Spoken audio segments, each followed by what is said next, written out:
Hello and happy Wisdom Wednesday. Thank you so much for tuning in and for choosing to spend some of your time with me, with us. It's your girl, Maria Milagros, and this is my daughter here. And today, we're going to continue talking about self-love, and we're going to do it in a different way. This is why I have her here today. So during the month of February, we're talking about love, and when we talk about love, we have to talk first and foremost about self-love, because all relationships start here with the relationship that we have with ourselves. So the reason why I have my daughter here today is because usually I don't have her on any form of social media, and that's just not how I choose to parent. But the reason why I wanted to have her on today is because she wrote a speech that she delivered at school that I heard for the first time with everybody else in the audience. I'm over it. I wouldn't let her hear it until the night of. No, really, I'm over it. It's fine. She's not over it. I'm over it. I'm fine. I'm fine. She didn't want my help. She didn't need my help. She didn't need me. I'm fine. Okay, anyways. So during this month, during her speech, she talked about, the title of her speech was Living Your Life to the Fullest. And then she gave these 3 points. So I wanted her to talk more, and I'm going to ask her questions, and we're going to kind of do an interview style.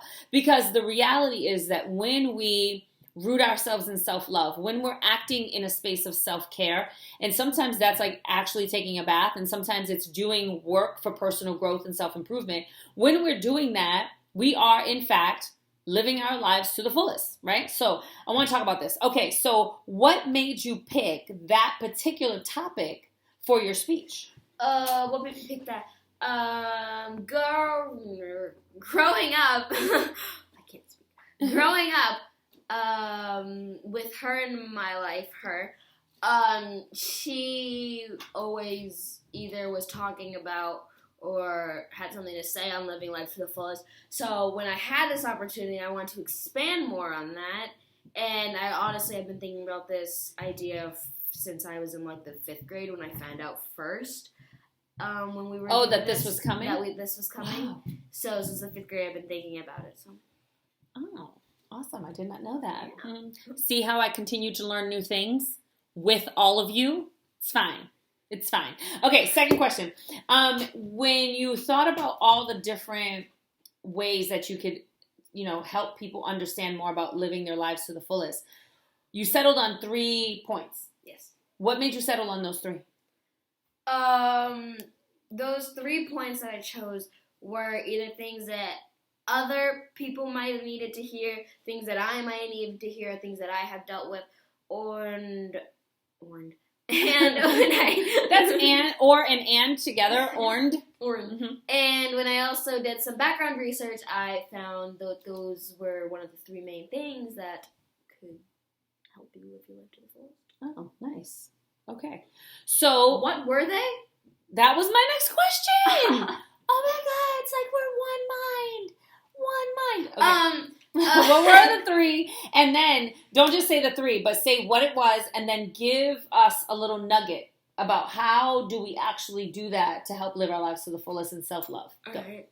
So, sorry.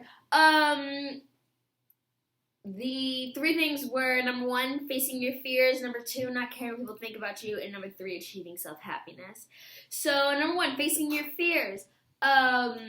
I would say for a little nugget for facing your fears is if you don't face your fears, you're not going to do anything fun and you won't do any of the scary stuff. Like if your friend invites you to go skydiving and you know you really want to, but you're too scared, you're going to miss on that great opportunity. And you might look back on your life and you're going to be like, I wish I would have done that. I always say it's better to live a life full of mistakes than a life full of regrets. Holler. Preach. Go. Number 2 was not caring what people think about you. Not caring what people think about you. That one is really important for a lot of people, I would say, because in this day and age, a lot of people are trying to be who they aren't. So when you're trying to live your life to the fullest, you have to be yourself and who you truly are, and whether that means like following your own style and not trying to copy someone else, or making or eating whatever you want and not trying to like be healthy so other people will care. Because you're too afraid of what other people will think if you don't eat healthy. Then that means, yeah. And number 3, achieving self-happiness. That one, can be expanded greatly on, because that goes on. Yeah, that's a big topic. But I would say a little nugget is when you're happy, you're living your life to the fullest because you're always in this space of gratitude and enjoyment. And what was that part that you said in your speech about bread? Yeah. About bread. Bread. Yeah. You can find happiness in the little things, like having enough bread to make a grilled cheese, or your new favorite TV show just released a new episode, or something else. And this doesn't mean that you have to be happy all the time and you can't be sad or angry, but if it won't matter tomorrow, why stay in a space of sadness and anger? Yeah. Good stuff. So this is essentially, she's talking about gratitude. She's talking about remembering that you are your most important person that you have to deal with, right? You have to be with yourself all the time. So if you're worried about what they think about you and you're not taking into consideration what you think about you, you're missing out, right? And she talked about happiness, and I just also want to be clear that we all get to define happiness for ourselves. So what makes her happy and what might bring her joy might not be the same for me. Like I enjoy going skydiving, right? And I know you want to when you get older, but there are a lot of people that I know who were like, no, thank you, right? And so we have to determine what happiness is for us and then honor that and live in accordance with that, because that really is self-love and self-care, and it's living our lives to the fullest. So that's what we have for you today. I hope you enjoyed this video. If you know someone who can benefit from it, please share it. If you haven't already, subscribe. I don't know where I put it. It's probably going to be up here somewhere. Point up. And if below. no, it's usually right here. Just click the button down. Yeah, it's like right here. I put it on the screen.